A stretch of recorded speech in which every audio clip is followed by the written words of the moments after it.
Hello everybody, welcome back to my channel, and today I'm going to be doing my first review, and for that review I will be reviewing Intermoutain's new SD40-2 and the Norfolk Southern paint scheme, road number 3394, with ESU LokSound and DCC, and also at the end of once I'm finished with looking at the details of the locomotive, the lighting and stuff, I will do the LokSound. I will just kind of do a sound run through, almost go through the functions, and the different horns and bells and stuff like that. But yeah, so let's get on with the review then. Okay, well, starting at the front of the locomotive, we have the number boards, which are backlit, the headlight and ditch lights, which both have LEDs, are nice and bright, have a good color to them. We have windshield wipers on the cab windows. It may be kind of hard to see in the video because they're black. But you also have the grab irons on the nose separately applied, one on the front, one on the side, and also the two front here. The NS horse head is nice and applied. You have places where NS is blanked over the marker light casings in that. You've got the nice end handrails here. Little thin, but they look really nice, and they're fairly durable for their size considering. And then going down, you also have the Katie number 5 coupler, which is metal, so that'll do. You can pull a lot with it as a result. You also have the nicely done MU hoses with the silver tipped ends, which is like the prototype. Nice snowplow, which also fits the prototype. Like I said, there's operating LED ditch lights, which are nice and bright, and we'll get to that soon. And a coupler cut lever, which is nicely done. There is no air hose on either the front or rear of this model, and I think that's one detail Intermountain could have fairly easily included in this model, but otherwise the end looks really nice. And then we'll move on to the side of this. Okay, moving on to the side of the model. You have a nice handbrake here on the nose. On all the walkways and steps, you have nice safety tread detail. The steps are see-through. It has sunshades and the correct Leslie RS3L horn. Now, the horn and sunshades did not come installed. I think that's so they don't break in transit. Those have to be installed by the modeler, which I just used a little bit of CA to attach them. Also have a cab interior. There are no crew figures included, so you will have to install those yourself. The numbers very nicely printed with the PRR reporting marks and the SD40-2. It has a Sinclair ice skate antenna on the roof, which is correct. You have the flexi coil trucks underneath, which are correct for this. This is an ex-Conrail locomotive, and on their SD40-2s, Conrail decided to save money by putting flexi-coil trucks from older motive power underneath. So moving back, have the nice NS stripes logo here. Not the horse head. This one has not had the horse head scheme applied to it. You have the fuel tank, which is, there's the bell here. The fuel tank's nice. Nicely done handrails. They're thin enough where they look prototypical, but yet they're not so thin where they just break off. It's a very nice job by Intermountain. You have, I believe this is an extended range dynamic brake hatch. Correct me if I'm wrong. The blower. And like I said, there's safety tread detail all along here. The nice white stripes are also very well done. Not a whole lot of detail on the side, but of course the prototype doesn't have much either. So yeah, and then and then in the back here, there's just kind of same thing as the front, the end platform and the steps, which are, like I said, are really well done. And then also this step here is edged in yellow, which is a nice little detail. But we'll move on to the back now. Here we are at the rear of the model now. We have the rear headlight, which, like I said, has LEDs, also the horse head on the opposite side, and the lit number boards. You have the nice grab iron ladder going up the back end of it. Have this curved grab iron here, maybe kind of hard to see because of this perspective. In this view, you can really see well the safety shred detail. Here there's a coupler cut lever which moves, which is kind of a little fun. The Katie number 5 coupler MU hoses here. And there are no rear ditch lights, but this is, I believe this is also correct for the prototype. At least in most of the pictures I could find, it did not have rear ditch lights. Even though most NS locomotives have them, this one does not. And also the rear, the end handrail and the anti-climber. Yeah, and then we'll go to the other side briefly and then look at the roof.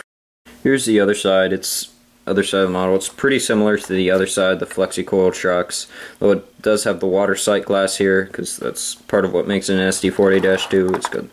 Like I said, not really a whole lot else. This stuff on the sunshade is not a factory thing. When I installed it, I broke one of the things, so I had to put extra CA, and that kind of leaked out. So that is not something from the manufacturer. That's a modeler error. Yeah, but like I said, pretty much the same as the other side. You can, yeah. So now we'll go to the roof. Okay, here's a top view of the model. I already showed you the Leslie RS3L horn and the ice gate antenna, both nicely done. And it has lift rings, a turbo exhaust hatch, which is nice. The fans aren't as see-through as I would like. They're pretty even compared to Athearn ready to rolls. They're not as transparent as they would appear to be, but they're still nicely done. It has this rivet detail all along here, where it should, and then also the sand filler hatch on the rear here, and then the curved grab iron, which is somewhat of an odd shape, but I think that is prototypical. And that's pretty much most of the details of it. Now I'll go on and show you the lighting of this model. Okay, here I've turned off some of the lights to allow you to see the lighting better. Now to turn on the lights, F5 turns on the number boards, front and rear. It's a separate function from the headlight, which is kind of nice because that's real railroads. They can turn on the number boards independent of the headlight. F0 turns on your headlight, has a nice realistic fade in. F6 turns on your ditch lights. And like I said, the ditch lights are extremely bright. I think they're actually brighter than the headlight. But they look really nice. And coming from the factory, they did not flash when the horn was sounded. I did change that using CVs. When I do the sound run through, I'll probably put up on the screen what CVs I changed to get the ditch lights to flash when the horn is sounded. But yeah, but that's, I have the sound muted right now because right after this I'm going to fire this locomotive up and show you some of the sound features of it. Okay, here I've turned some of the lights back on, and so let's fire this locomotive up and listen to the sounds.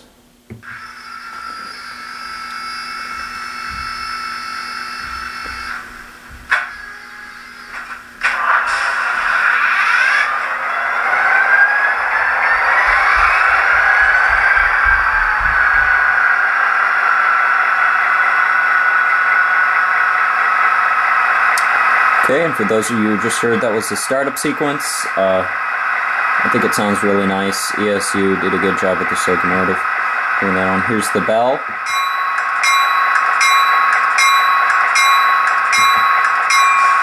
I really like the bell on this locomotive. I think it's probably one of the best bells I've ever heard. And then here's the horn.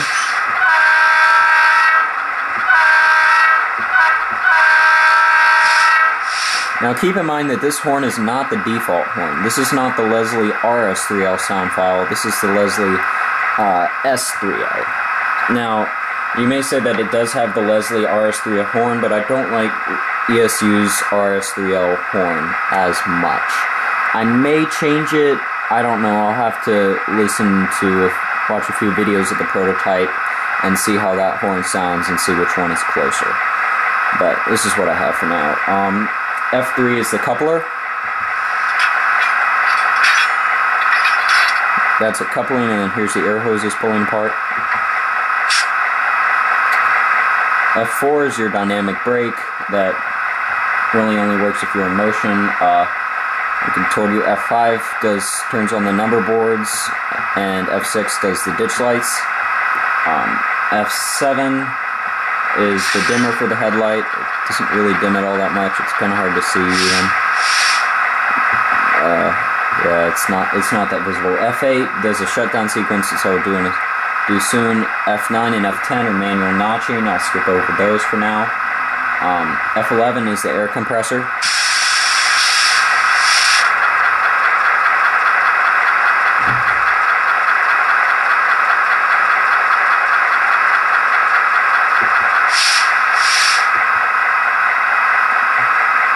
F12 is the slow spitter.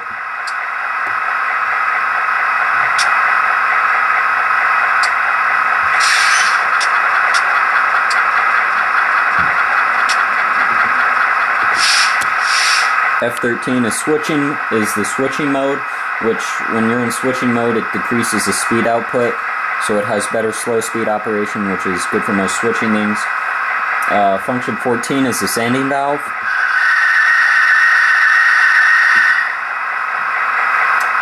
F15 is a standing air release. F16 is radiator.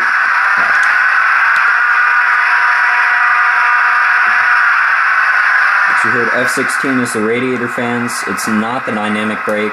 I don't know what the radiator fans are. F17 is brake set and release. And it only works if it's moving. F18 is the fast spitter.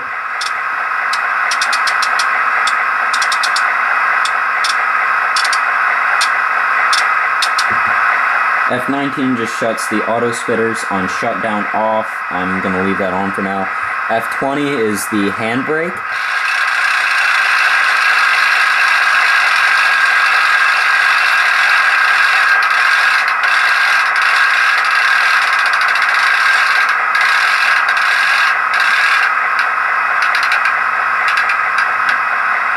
That is the handbrake being applied. Here is it being released.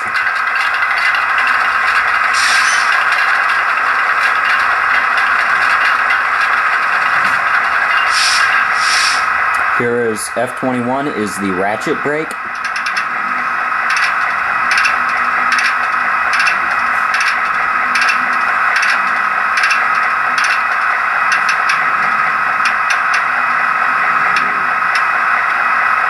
That is the ratchet brake being applied. Here's it releasing. And then F22 makes F1 the E-bell, so when that function is on, F1 will be the E-bell instead of the default air bell. And now I'll be quiet and we will go through all the different horns and bells of this model.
Well guys, I hope you enjoyed the review, and if you want to see any more reviews, let me know in the comments below. Yeah, but hope you enjoyed this video, and thanks for watching on my channel, and see you guys next time.